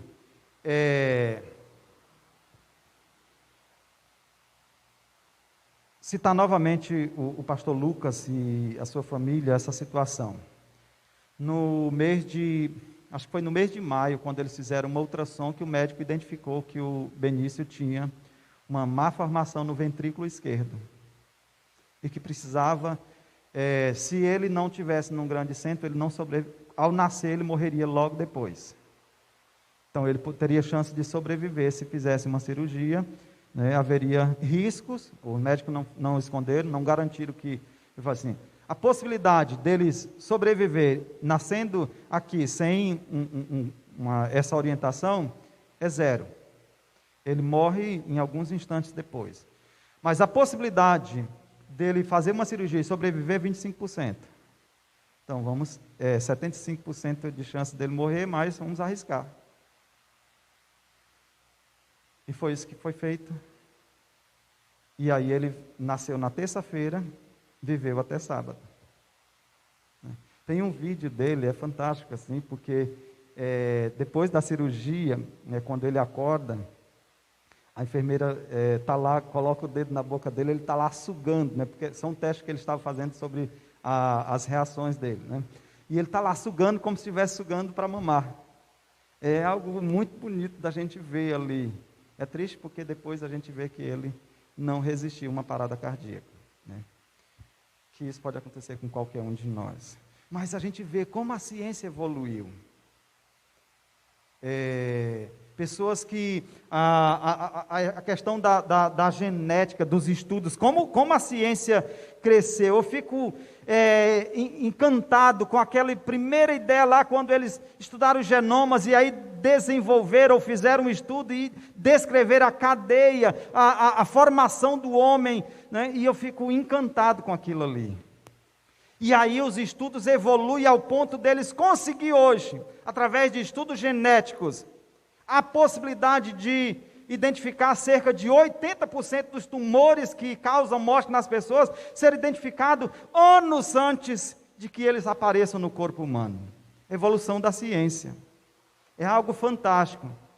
O grande risco é que a genética acha agora, e os estudiosos, os pesquisadores, muitos deles se acham Deus, que pode controlar e ter domínio sobre a vida, e que pode trazer pessoas que foram mortas à vida. Não sei se vocês já viram essas pesquisas que estão sendo trabalhadas aí afora. Muita gente, porque querem provar que eles têm controle sobre a vida. Esse é o grande mal, esse grande perigo. Então, rapidinho, a gente consegue ver alguns benefícios, e alguns malefícios dessa luz, que não é a luz verdadeira, a luz que pode trazer os seus perigos. Mas a luz da esperança, a luz de Jesus também nos ilumina. Ela ilumina todas as questões e ela nos ilumina de imediato. Não é uma luz para o futuro, não é uma luz para o passado. Ela não é como uma estrela morta. A luz que chegam a nós milhões de anos depois, quando já algumas não existem mais. Porque espiritual, a luz de Jesus não é visível aos olhos da carne, senão aos olhos da fé, do coração. A luz de Cristo nos ilumina nas duas direções, dando-nos sabedoria para viver, e outra dando-nos esperança da vida, a vida em Cristo. Quando o salmista diz que a luz de Jesus é a lâmpada para os seus pés, Salmo 119, 105, lâmpada para os meus pés é a tua palavra e luz para o meu caminho, ele está destacando a dimensão sapiencial, dimensão da sabedoria, da palavra de Deus. Por ela Deus nos ilumina, sem ela não sabemos e nem podemos viver. A luz da sabedoria se funde com a luz da esperança. Jesus disse também que quem anda nas trevas não sabe para onde vai. João 12, 35. Quem anda nas trevas, quem não anda na sabedoria divina, quem não anda na luz que é Jesus, não sabe nem para onde vai. Mas nós sabemos para onde vamos. Aqueles que andam na luz sabem para onde vai. Lembrei que o ano passado eu passei por uma experiência bem difícil, vindo de Teresina para cá, uma chuva torrencial. Eu lembro que eu só sabia que eu tinha passado de capitão de campo. Mas eu estava num breu total, chovendo muito, uma fila de carro indo aqui, e eu com medo de parar e alguém bater atrás de mim, com pisca-alerta ligado, mas a gente não conseguia chegar a quase nada, e era um sofrimento tremendo ali, uma tensão, eu estava tremendo de fato, literalmente, de nervoso, e aquela tensão, e eu vendo, e aí eu ficava com aquele desejo, não, eu vou parar, mas aí me vinha na mente, eu paro e vem um outro atrás e bate em mim, o que eu faço? Eu não conseguia enxergar quase que nada, o farol ligado, pisca-alerta ligado, mas a gente não enxergava nada na frente, mas eu conseguia ver a luz de alguns carros, que eles estavam com pisca-alerta, de vez em quando eu via aquela coisinha ali, então eu vou seguindo, eu não sabia o que era estrada, o que era buraco, E aí vocês sabem, aqueles que andam para Teresina, sabem que entre Capitão de Campos e Piripiri, tem alguns buracos. Aquele final de ano passado, que agora já está consertado alguns. E eu vinha lá e eu ficava, meu Deus, se eu cair num buraco desse, o pneu estourar, e um outro carro vai ser um... Aí eu ficava imaginando aqueles engavetamentos lá nas grandes cidades, aí eu ficava com aquela... Aí era que a tensão aumentava, e vinha. Mas vocês não imaginam como foi tão bom quando eu consegui chegar ali, quando a gente vai entrando em Piripiri, perto da PRF, tem a tia Lili desse lado aqui, tem um posto do outro lado, Corujão, que lá estava tudo iluminado, e aí a chuva foi diminuindo e a gente conseguia ver o clarão. Falar, que aleluia, graças a Deus. Eu saí daqui da pista com segurança, fui para o posto, vou esperar um pouquinho mais aqui, ver como é que fica, porque com medo. Mas o que me deu segurança, a única coisa, o rumo que me fazia ter certeza que eu estava, pelo menos era a minha segurança, era aquele foco de luz de vez em quando do pisca-alerta de algum carro que eu conseguia enxergar. Eu sabia, bem, eu estou na estrada, eu estou no caminho. Porque eu ficava na sensação, se tiver uma curva aqui e eu não souber que é curva, eu posso atravessar e entrar no mato, porque eu não conseguia enxergar a estrada de jeito nenhum, de jeito nenhum. A única que me dava direção era a luz dos carros, mas aí eu ficava, se tiver uma curva e eu chegar o carro pensar que é reto e eu cair no despenhadeiro de uma pista dessa aqui. Então, era uma tensão horrível, mas o que me dava a esperança e a segurança para seguir era a luz que eu enxergava à frente. Essa experiência me serve para refletir sobre o que Jesus diz aqui. Quem me segue não andará em trevas. Naquela estrada, a única certeza que eu tinha que eu estava na estrada é porque eu conseguia enxergar algum foco de luz de algum carro na minha frente. Porque eu não conseguia enxergar o caminho. Existem momentos na nossa vida espiritual que também a gente está assim. A única coisa que nos dá garantia é a certeza de que existe uma luz lá na frente. Jesus. É exatamente o que Jesus diz aqui. Quem segue a Jesus sabe para onde está indo. Eu sabia que eu estava vindo para Parnaíba. Mas naquele momento ali eu estava sem saber para que rumo realmente eu estava caminhando.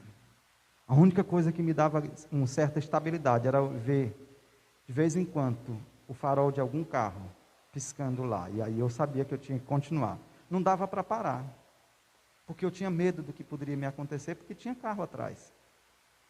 Não conseguia enxergar, eu olhava pelo retrovisor, não conseguia. De vez em quando aparecia alguma, quando o carro se aproximava mais de mim, eu conseguia ver alguma coisa.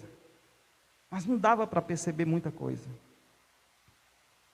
Mesmo que não saibamos por serem espessas as trevas ao longo do túnel,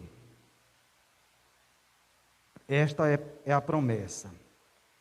Ele será guiado por Deus. Quem me segue não andará em trevas. Existem momentos nessa vida que nós estamos como que dentro de um túnel. A única certeza que nós temos é aquela que Jesus prometeu. Eu estarei com vocês todos os dias, até o fim. A única esperança que há para o homem. E aí o convite de Jesus é exatamente um convite duplo. Quem me segue não andará em trevas. Não é apenas uma promessa, mas um convite também. Mas quem me segue deve ser a luz do mundo. Apesar de Jesus ser a luz do mundo, parte do mundo jaz nas trevas. Por escolha própria, muitos têm se escondido debaixo de alqueires, contrário do que Jesus diz lá, que a luz, a lamparina, o lampião não é para ser colocado debaixo de uma vasilha, mas no local próprio para iluminar a todos. Infelizmente, muita gente está nas trevas ainda, porque muitos que eram para ser luz, para apontar para Jesus, estão debaixo das vasilhas, estão com suas vidas escondidas, não apresenta a verdadeira, não pontua, não aponta para a verdadeira luz que é Jesus, como se fosse uma luz de baixa potência num grande lustre para aquele que não brilha. Quem quiser a luz da vida deve seguir Jesus como sua luz. Muitos resistem à luz de Deus, talvez satisfeitos com a luminosidade do pecado, porque, pasmem, o pecado também tem as suas luminosidades, tem os seus atrativos. Muitos querem distância de Deus, com medo que a luz a ilumine as facetas ocultas da sua vida. A iluminação de Deus tem um preço. A iluminação esotérica não tem preço real, embora possa custar algum dinheiro. A iluminação de Deus tem um preço, o compromisso da comunhão com Ele, que não convive com o pecado. Onde o pecado estiver, ele não estará. Onde ele estiver, o pecado tem que ser expulso. O pecado não conseguirá resistir. É preciso que o homem deixe-se invadir pela luz de Jesus. É preciso que nós, como igreja, estejamos no local certo, alumiando, apontando a todos a luz verdadeira.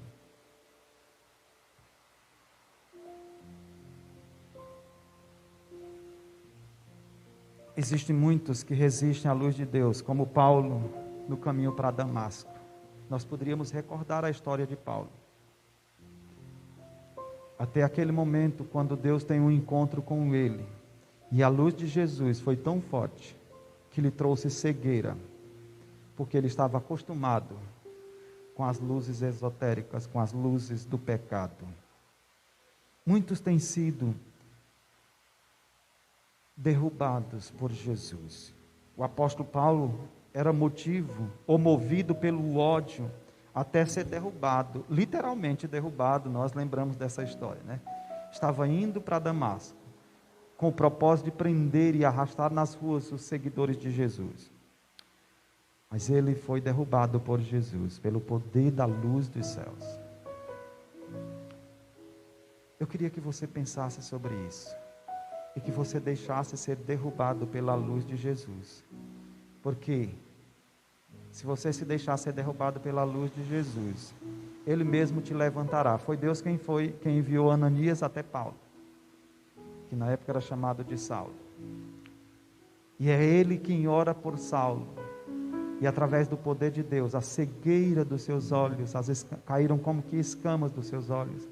E ele passa a contemplar, a desfrutar. E foi o maior homem comprometido com o reino de Deus em toda a face da terra, em toda a história da humanidade. Paulo, porque deixou-se ser derrubado por Jesus.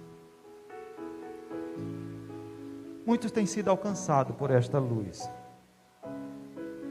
mas guardam-na para si. Isso é triste. É devastador isso. Guardar a luz para si. Não seremos luz para o mundo, conforme espera Jesus, retendo para nós mesmos. Nós precisamos, a exemplo do testemunho que nós ouvimos hoje, daquelas duas crianças, ser movidos pelo amor de Deus a compartilhar a luz de Jesus. Porque muita gente se maravilham da vida que alcançaram, da salvação, se envaidece e até se orgulham. Mas não consegue desfrutar do verdadeiro brilho da luz que é Jesus, porque não consegue deixar refletir essa luz para alcançar a outros. Devemos refletir para o mundo, para que Ele, Jesus, seja de fato a luz que irradia, que conduz os perdidos à salvação.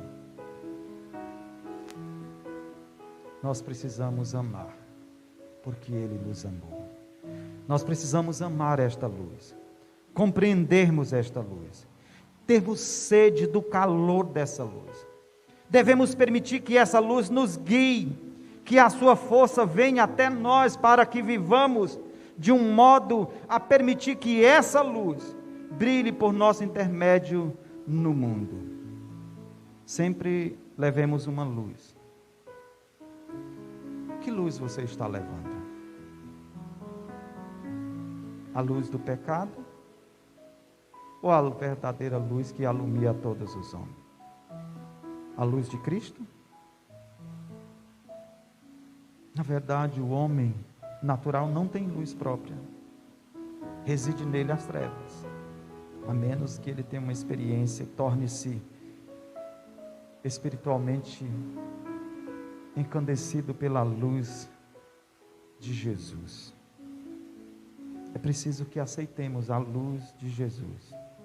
Quando a aceitamos, tornamos-nos cegos como Paulo, para as luzes do mundo. É o que ilustra aquela experiência de Paulo.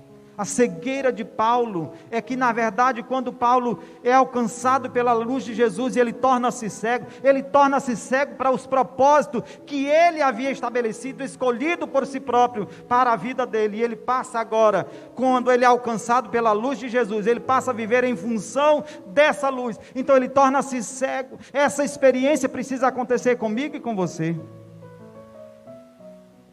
Quando aceitarmos a nos tornarmos cegos para os nossos próprios deleites, para os nossos próprios sonhos, só assim nós poderemos desfrutar e brilhar a luz de Jesus na nossa vida.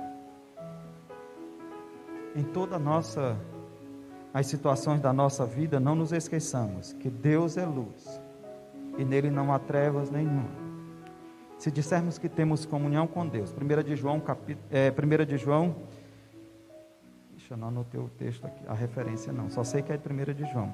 Se dissermos que, eu acho que é capítulo 1. 1 de João, capítulo 1, versículo 5 ao 7, E se dissermos que temos comunhão com Ele, e andarmos nas trevas, mentimos e não praticamos a verdade. Mas se andarmos na luz, como Ele na luz está, temos comunhão uns com os outros, e o sangue de Jesus Cristo, seu Filho, nos purifica de todo pecado. Não há saída para nós a não ser sermos alcançados pela luz de Jesus. Não há saída para você a não ser alcançado pela luz de Jesus. Deixe ser derrubado pela luz de Jesus. Torne-se cego para os seus anseios, para os desejos pessoais seus, para que você consiga ver a luz que aponta para a vida eterna. Jesus, Ele é o caminho, não há outro. Pense sobre isso. Gostaria que nós cantássemos 306 do cantor cristão.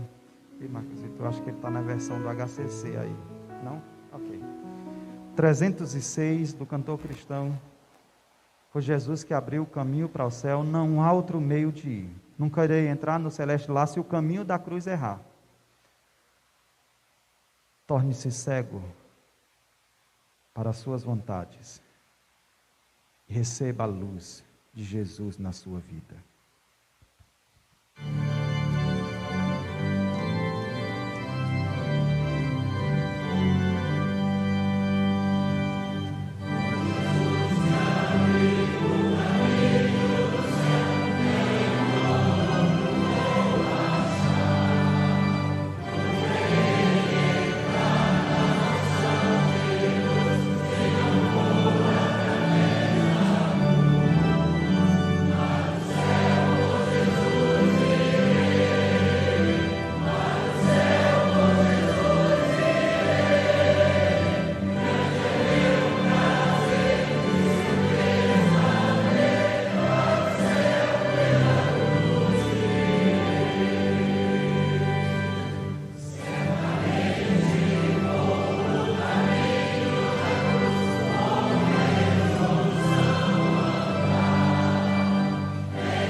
Não há outro caminho, não há outro meio, não há outra forma de chegarmos a Deus. Só Jesus. Ele é a luz que nos conduz. Ele é a luz que aponta o rumo certo. Se dissermos que temos comunhão com Deus e andarmos nas trevas, satisfazendo os nossos próprios desejos, mentimos e a verdade não está em nós. Mas se andarmos na luz, se seguirmos a Jesus, temos comunhão com Deus e uns com os outros. E o sangue de Jesus nos purifica de todo o pecado. Deixe ser alcançado pela lei de Jesus. Deixe ser transformado pela luz. A palavra é o único meio de nos conduzir nesse caminho. Se confessarmos os nossos pecados, então é preciso reconhecer que está perdido. Reconhecer a sua condição de pecador, de trevas. Não se engane. A luz das trevas tem se desviado muito dos caminhos do Senhor. Cuidado, para você não andar nas trevas achando que está na luz. A igreja de Jesus, lembre-se, você precisa estar no lugar certo e permitir que a luz de Jesus irradie através da sua vida para alcançar a outros. Nós amamos porque Ele nos amou. Não é luz nossa, é dele. Que Deus nos abençoe. Se a palavra de Deus chegou ao seu coração, você deseja um compromisso com Jesus, entre em contato conosco. Entregue a sua vida ao Senhor Jesus. Deixe ser salvo. Faça como Paulo. Torne-se cego para você. Deixe que a luz de Jesus alumie seu caminho. Entre em contato conosco. Faremos como Ananias fez. Queremos orar por você. Queremos ajudar você. Porque você é especial para Deus. Por isso Ele enviou Jesus para salvar você, como o único que pode salvar você. Mas é preciso que você reconheça, que você declare, que você assuma um compromisso com Ele. Estaremos orando, encerrando esse culto. Quero orar por você, por nossas vidas. Querido Deus e eterno Pai, obrigado pela Tua palavra, pela maneira como o Senhor pôde falar conosco nesse momento. Pedimos que o Senhor continue estimulando os nossos corações a se submeter à Tua palavra. Que Deus nos ajuda para que a razão humana não supere a fé, não sobrepuje a fé, não atrapalhe a consciência que o Teu Espírito traz aos nossos corações da necessidade de reconhecer Jesus como a única luz, como o único caminho. Converte o coração desse povo, transforma as nossas vidas, nos ajuda como igreja, ó Deus, a estarmos no local certo e a deixarmos que a luz do Senhor reflita através do nosso viver, que não ofusquemos o brilho da Tua luz com as nossas ações, que nos tornemos cegos para nós mesmos, para que a Tua luz brilhe através de nós, para que os homens vejam as boas obras que as praticamos e que glorifiquem ao Senhor. Que sejamos luz, que sejamos o reflexo da glória do Senhor e que o Teu poder seja transmitido por meio do nosso testemunho, a fim de que vidas que estão à nossa volta sejam transformadas. Ser conosco, ó Deus, continua nos abençoando. Obrigado por esse momento. Dá-nos, ó Deus, uma semana debaixo da Tua graça. Nos faz viver para o louvor da Tua glória. É o que nós Te pedimos e oramos agradecidos no doce nome de Jesus. Amém. Estamos chegando ao final do culto. Quero agradecer a todos os irmãos que estiveram aqui, aos que estão acompanhando pela internet. Que Deus continue abençoando suas vidas. E na quinta-feira estaremos juntos também pela internet, somente pela internet. Não temos culto presencial na quinta ainda. E aguardo a todos vocês, estimulamos os irmãos a continuarem participando do pequeno grupo de oração. Se envolva, se você ainda não participa, se envolva num pequeno grupo, participe, seja abençoado e abençoe vida, seja luz, reflexo da glória do Senhor, sejamos luz, amemos, demonstremos amor. E lembramos aos amados que não puderam vir ao templo, você pode contribuir ajudando na manutenção da obra, da causa do Senhor, através de dízimos e oferta, transferindo para a conta da igreja, está aí, os irmãos podem acompanhar e pode anotar e fazer a sua oferta, entregar o seu dízimo através do aplicativo do banco. E os irmãos que vêm ao templo, lembrando que o gasofilar sempre fica na entrada do templo, porque a gente não tem mais aquele momento ofertório. Você pode chegar, já depositar a sua oferta lá diante do Senhor, no altar do Senhor, consagrando então ofertas e dízimo ao Senhor. Os irmãos, nós estamos chegando ao final, os irmãos poderão sair de forma tranquila, ordeira, ainda não podemos abraçar, a gente sente falta muito disso, nem pegar na mão, todo mundo de máscara aí, eu tirei aqui por conta de ter que tomar água, que a garganta já estava reclamando e agora não deu mais para colocar. Estou chegando no final, então quero agradecer a todos, que Deus continue os abençoando e que os irmãos orem. Essa semana tem reunião do conselho da nossa convenção no sábado, temos muitos assuntos a serem resolvidos, ainda de forma online. Nosso espaço lá não comporta os membros do conselho de forma distanciada, então ainda faremos de forma virtual nossa reunião para decisões. Vamos deliberar alguns assuntos importantes para o campo. Então ore, principalmente a gente vai tratar da eleição do diretor executivo, os pré-requisitos. Então, orem para que Deus nos dê um diretor executivo. Já se passou 1 ano sem diretor executivo, tem sido muito difícil para nós, né? Então nós precisamos que os irmãos nos ajudem, orando para que Deus mostre quem é o diretor executivo, quem devemos escolher como diretor executivo, para estar cumprindo as determinações do conselho. Nós precisamos ainda esse ano escolher o nosso diretor executivo. Ore por nós, ore pela comissão. No sábado a gente vai aprovar os pré-requisitos e aí já começa o processo de escolha do novo diretor executivo até a eleição. Então orem por nós, tá certo? Continuemos orando, nos envolvendo com a campanha de missões. Que Deus abençoe a todos e nos dê uma semana debaixo da sua graça. Lembrem de que vocês precisam reservar, agendar a sua participação no culto. Ainda temos um espaço que não é muito grande, então só pode até 30 pessoas. Então você precisa entrar em contato com a gente para reservar o seu espaço na participação do culto. Pela manhã geralmente a gente tem tido um número menor de pessoas, mas à noite tem um grupo grande de gente. Então vai ter gente que não vai poder vir, mesmo querendo vir, porque está todo mundo querendo vir só à noite. Então se você agenda nos primeiros dias da semana, fica mais fácil você garantir a sua vaga, tá bom? Então não esqueça, entre em contato com a gente e agende sua participação no culto. Por enquanto ainda é agendamento, ou então ficar em casa assistindo pela internet. Que Deus abençoe a todos e que nos dê uma semana debaixo da sua graça.